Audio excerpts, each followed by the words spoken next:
Assalamualaikum warahmatullahi wabarakatuh. Selamat mungkin pagi, siang, dan malam buat kusaner semua yang sedang menyaksikan video kita pada hari ini.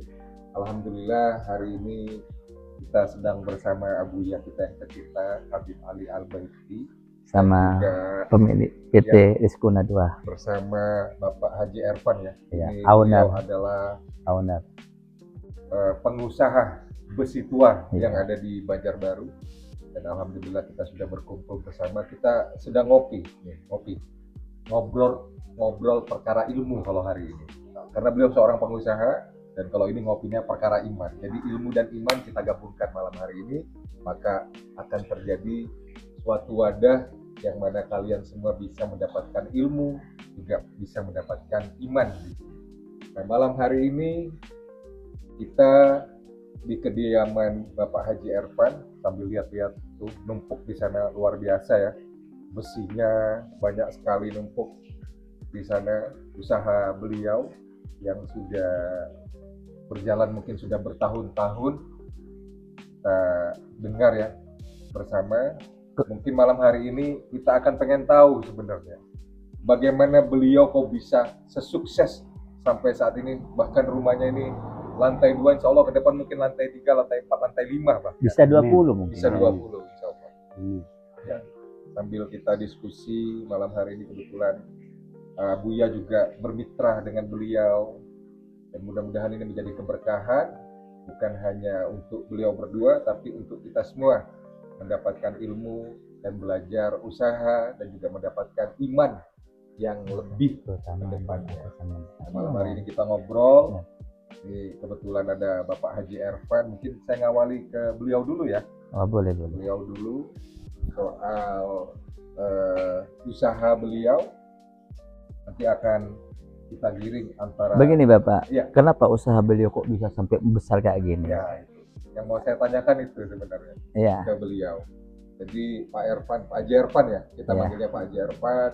Pak Haji Ervan ini asalnya dari mana? Mungkin terlebih dahulu, dan sudah berapa lama ada di Kalimantan Selatan ini, tepatnya di Banjarbaru.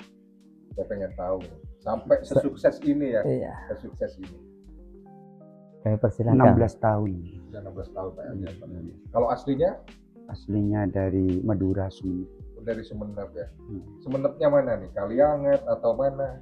Pesongsongan. Alhamdulillah. 16 tahun di Kalimantan Selatan, dan beliau menjadi pengusaha besi tua di tempat orang. Jadi perantau yang sukses ini. Beri tepuk tangan dulu. Perantau. Masya Allah ini. 16 tahun pasti ada suka dan dukanya nih. Apakah berangkat dari sana sudah punya niatan, gambaran mimpi akan menjadi pengusaha, atau bagaimana sebelumnya Pak Haji Ervan? Kita pengen tahu. Enggak ada.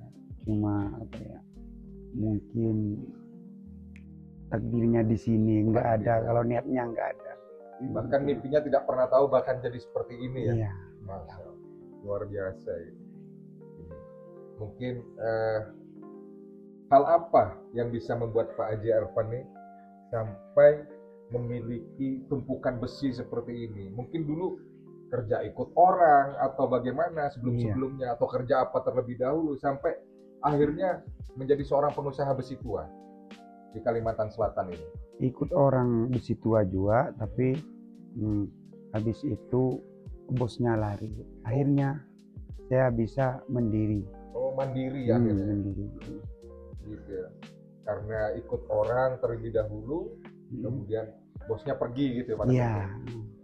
Berarti Pak Ervan termasuk orang yang amanah, sehingga dipercaya oleh orang pada saat itu ya, sehingga besar seperti itu. Suka dukanya nih apa nih Pak Ervan? Suka dukanya bagaimana kok bisa sampai menjadi, sebelumnya kan ada biasanya yang ngambil sendiri mungkin di lapangan, bahkan dia sekedar jual saja. Kalau ini kan sudah pengepul saya lihat, bahkan menerima siapa saja mau jual besi-besinya untuk datang ke tempat Pak Ervan. Cerita awalnya nih, kronologinya bagaimana awalnya, biar Kulusaners ini menjadi motivasi.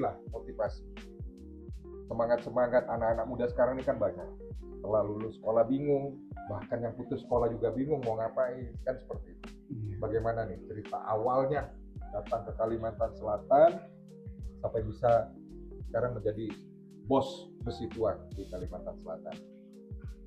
Ya itu pertamanya gara-gara saya ikut orang, bosnya lari, jadi saya mandiri sendiri. Akhirnya datang bebuannya kepingin numpang kerja sama saya, ikut sampean boleh kan? Ikut sampean boleh? Iya, nggak apa-apa asalkan bujur-bujur kerja gitu. Niatnya dari kampung lebarkan buat cari nafkah anaknya, istrinya gitu. Saya tampung sampai 30 orang lebih dulu itu. Orang lebih loh, karyawan tuh ya? Iya, karyawan. Ya, alhamdulillah.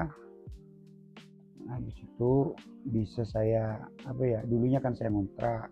Terus habis itu alhamdulillah bisa beli tempat sendiri gitu. Membangun sendiri lah Setelah proses begitu lama ya. Duka-dukanya bisa menjadi seperti ini, ikut orang sampai orang yang ikut sekarang. Ini luar biasa beliau.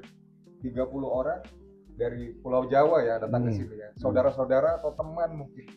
Kalau saya pengen tahu mungkin saudara, kolega, kerabat apa tetangga ada yang saudara, ada yang kenal di sini langsung datang sama saya mau ikut. Tapi dari orang-orang Madura atau orang-orang Kalimantan sendiri atau bagaimana? Orang Madura ada, dulu itu orang Kalimantan ada. Oh, orang Kalimantan juga ada. Bahkan Pak Haji Arfan ini bisa bahasa Banjar pinanya rupanya lah. Bisa cuma sedikit. Alhamdulillah. Bubuhan. Ya. Saya juga pengen tahu nih Pak Irfan. Pak Irfan kan punya kedekatan dengan ulama seperti itu ya, dengan Abuya, Habib Ali Al-Baiti, apalagi sekarang berpartner, bermitra dalam hal berbisnis gitu ya.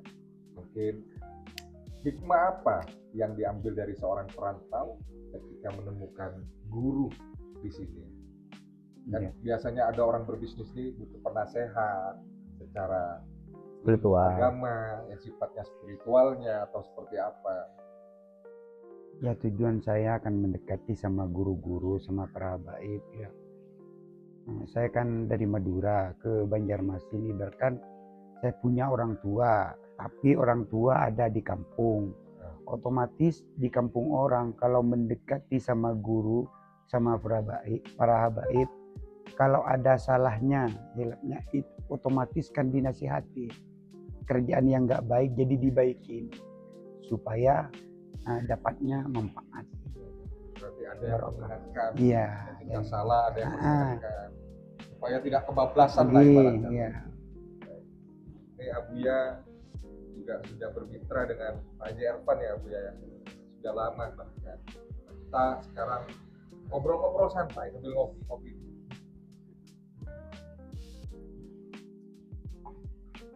Ini mungkin ada pertanyaan khusus mungkin dari Pak Haji Arfan sebagai tuan rumah kepada gurunya bertemu seperti ini. Silahkan kita buka diskusi ringan pada Pak Haji Arfan. Mungkin Abuya saya pengen tanya nih Abuya. Beliau ini kan sudah puluhan tahun ya dalam hal berbisnis. Nggak mungkin dalam hal berbisnis itu mengalami selalu di atas. Pasti ada yang namanya pasang dan surut. Apakah Abuya sering mengingatkan kepada Pak Irfan atau bagaimana? Menurut saya, kemungkinan ya kita sambil sharing dan janda, kesuksesan beliau ini satu, di dalam usahanya itu masih dekat sama para ulama dan kedua orang tuanya. Yang kedua, dia nggak niku-niku. Jadi usahanya memang usaha. Bahkan saking suksesnya saat ini, kalau kita lihat dia ceritanya tadi, dari nyewa, pindah tempat ke satu tempat, bahkan dia gerobak keliling sendiri bersama istri sampai dikasih tempat yang kayak istana semacam ini. Bahkan di tengah-tengah perumahan karyawan, dia tetap bangun musola. Beliau tetap ingat sama Tuhannya. Itu mungkin salah satu keberkahan yang Allah Ta'ala berikan kepada dia. Yang ketiga, mungkin ya, namanya kita menganalisa ya, rezeki itu kan yang dicari berkahnya. Mungkin karena beliau dekat sama tuan-tuan guru, para habaib dan orang tuanya. Bahkan orang tuanya saat ini dibawa ke sini. supaya dekat sama beliau, diobatin beliau, pantas rezekinya makin berkah, itu wajar. Kenapa? Karena orang Madura itu kalau sudah merantau kemana, dia agamanya tetap nggak hilang. Beda, ada sekarang orang itu yang terjerumus dengan judi apa itu yang banyak hancur. Tapi kalau Sidin santai aja, sehingga bisa menjamu tuan guru apa dan enak. Kesuksesannya itu yang harus kita contoh. Ulat dari nol dan sakit, walaupun ditakdir kaya kayak gini, tapi dia nggak sombong sama siapa aja saja ya. Kita datang aja berenam, akuanya dikasih lebih 30, berarti kan luar biasa ini. Ada aqua ganal-ganal lagi biar kembung kita supaya makannya nggak banyak, mungkin wajar juga ini. Pada kopinya, menurut Pak Ali gimana ini Pak Ali? Hah? Berarti Pak Irfan ini memang orang baik. Apa semboyannya soto ayam? Soto ayam, soto babat. Pak Haji Irfan memang hebat. Oh, Allah masalah. Jadi keberkahan ini hadir karena memang Pak Haji Irfan selalu ingat dengan guru, terutama yang termasuk orang tua. Buat Kulsaner semua yang ada di luar sana, jangan pernah putus silaturahmi dengan guru pertama. Karena guru ini adalah penasehat bagi kita ketika kita sedang berada di titik yang terbawa mungkin dalam hal yang hilap ya, karena manusia sering salah.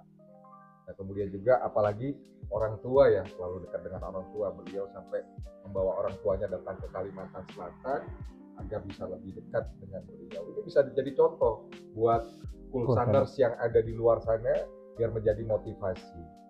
Kemudian menjadi sebuah semangat, spirit gitu ya ke depannya untuk menjadi jauh lebih baik daripada hari-hari sebelumnya. Mungkin Pak Irfan ada yang mau ditanyakan nih, kebetulan kan kita lagi sama Abu ya hari ini. Tapi yang terpenting, ini harus dijadikan motivasi buat jamaah Kulsan Mania, Kulsaners ini sama kalau anak muda. Janganlah Anda hidup di muka bumi ini putus asa. Ini bagi contoh motivasi buat kita. Dia mengadu nasib dari Pulau Madura yang jauh ke sini, tapi dengan usaha yang cari barokah halal, cari sampah sampai bisa menjadi besar kayak gini. Bahkan di tempatnya itu ada foto ulama, ada Umar, Wali Songo, ulama-ulama ada semuanya. Guru sekumpul juga ada. Berarti apa? Mensyukurin semua karunia Tuhan. Berarti ini wajib dicontoh. Kami himbau kepada Kulsaners, terutama kepada jemaah-jemaah Kulsan, jadikan motivasi, jangan pernah Anda putus asa. Semasa Anda hidup di muka bumi, terus melangkah, tapi ingat, jangan jauh dari ulama, ingat, jangan jauh daripada kedua orang tua. Karena dua itu yang akan mengantarkan Anda mendapat rezeki yang berkah dan sukses dunia sampai akhirat. Mudah-mudahan jemaah Al-Khuluqul Hasan atau Kulsaners semuanya yang ada di mana-mana mengingat momentum cerita yang kami ceritakan yang singkat ini untuk menjadikan motivasi mereka, dan mudah-mudahan Kulsaners semuanya menjadi kaya, yang berkah, bisa membawa kedua orang tuanya umroh naik haji. Betul, bagaimana menurut Anda Bapak? Betul sekali. Hah? Betul sekali, saya sangat setuju Abu ya. Jadi kegigihan beliau ini merupakan sebuah motivasi untuk kita semua bahwa hal sulit itu kalau kita berproses tahu rasanya, mungkin gitu Pak ya, Pak Haji ya. Jadi sesulit apapun kalau kita tidak pernah melakukannya, maka jangan pernah berkata sebuah kesuksesan, mungkin seperti itu Abu ya. Dokter, kalau Pak Haji ini kita perhati sangat sukses. Ya. Tanda kesuksesannya cukup Anda pandang perutnya sudah kelihatan sukses. Ini betul lah. Ya, kalau kayak ini kan nggak sukses, kelihatan dari perutnya dua orang ini berempat tuh nggak sukses ya. Masih belum besar. Belum besar, belum sukses itu masih. Artinya makanannya itu lambungnya nggak memproses, langsung membuang mereka. Berarti nggak sukses. Bergizi lah udah sekarang. Ya, sudah bergizi. Mungkin ada foto kenangan yang lalu-lalu, mungkin kayak Datuk Malinggi juga dia sebelum sukses, bisa jadi ya. Ada, bisa. Zaman-zaman dulu, jadul-jadulnya mungkin kurus Pak Jarwan. Kurus. Karena yang dimakan bukan bergizi. Kok kayak ini kan nggak bergizi lah. Belum bisa, lambung tuh nggak bisa mencerna, langsung dibuang sama dia. Dianggap kotoran semua yang masuk sudah. Mungkin ya. Bisa. Bisa jadi. Ya, ngobrol kita santai-santai. Memang hari ini pertemuan kita juga tidak kita agendakan sebenarnya datang ke sini. Tidak ada hal-hal yang sifatnya seperti pejabat kalau ngumpul harus ada agenda dulu. Kita tidak beragenda. kita ngobrol seperti biasa antara ibarat kata kebetulan juga Abuya kita ini tidak menutup batas buat siapapun itu untuk berdiskusi, bahkan untuk ngobrol semuanya tidak ditutup oleh beliau. Dan dia Pak Haji ini alhamdulillah salah satu grandmaker Kursan Mania, artinya salah satu orang penting di dalam majelis Al-Khuluqul Hasan, bahkan pejuang. Ini suatu kebanggaan bagi majelis Kursanas ini, kita mempunyai pejuang-pejuang yang mana membuat Kursanas termotivasi.